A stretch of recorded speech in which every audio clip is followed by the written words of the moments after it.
गुप्ता क्यों लिखती है, फिर जाट लिख ले। सीधा सीधा बता, जाट की बात करें, क्या विशेष फर्क होता है? जिस जाट की वजह से तब तो उनको अपना रक्षक माना जाता है, तब तो हाथ जोड़ते हैं।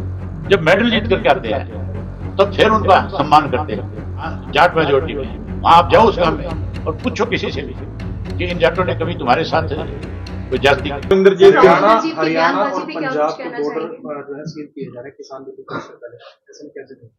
ये सरकार बातचीत के जरिए किसी चीज का समाधान नहीं करना चाहती, ये तो डंडे के जोर से दबाण के।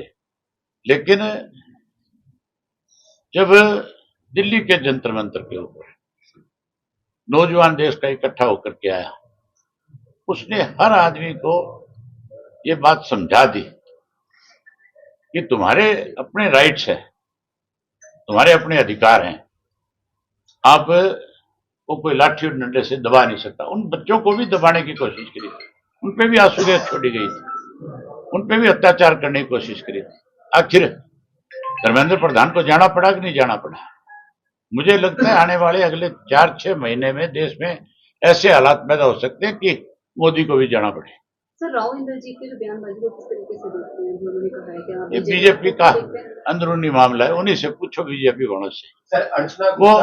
वो हर वक्त जो है बीजेपी के लोग काम नहीं करने चाहते हैं, विकास नहीं करना चाहते, लोगों की आवाज नहीं सुनना चाहते। वो तो केवल और केवल लोगों की बात को दबाना चाहते हैं और जात पात मजहब और धर्म के नाम के ऊपर बांटना चाहते हैं। अर्चना जी ने जो बयान दिया था, जो ये कहा था कि पर्टिकुलर एक समाज की बात करें, सीधा सीधा बताया, जाट की बात करें, क्या विशेष फर्क होता है? जिस जाट की वजह से आज देश जिसे अन्नदाता कहते हैं, जिनके बच्चे रोज शहादत देते हैं बॉर्डर के ऊपर, तब तो उन्हें विशेष फर्क नहीं कहा जाता, तब तो उनको अपना रक्षक माना जाता है, तब तो हाथ जोड़ते हैं। जब मेडल जीत करके आते हैं तब फिर उनका सम्मान करते हैं।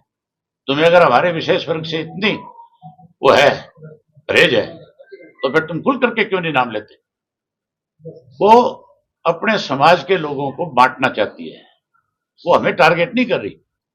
वो कहीं ना कहीं वैश्य समाज के लोग, जिनका जाटों के साथ बहुत बड़ा संबंध है तो हमारा 36 बिरादरी के साथ संबंध, गांव के अंदर जहां जाट मेजोरिटी में है, वहां आप जाओ उस गांव में और पूछो किसी से भी कि इन जाटों ने कभी तुम्हारे साथ कोई जाति करी है क्या?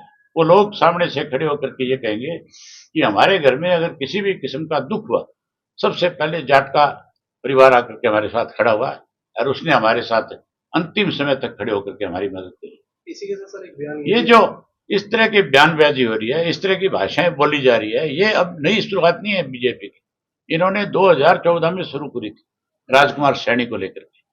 इन्होंने उसके बाद रामकुमार गौतम जैसों के मुंह खुलवाए, उन्होंने इसको जांगड़ा को जो है उसको आगे लगाया था।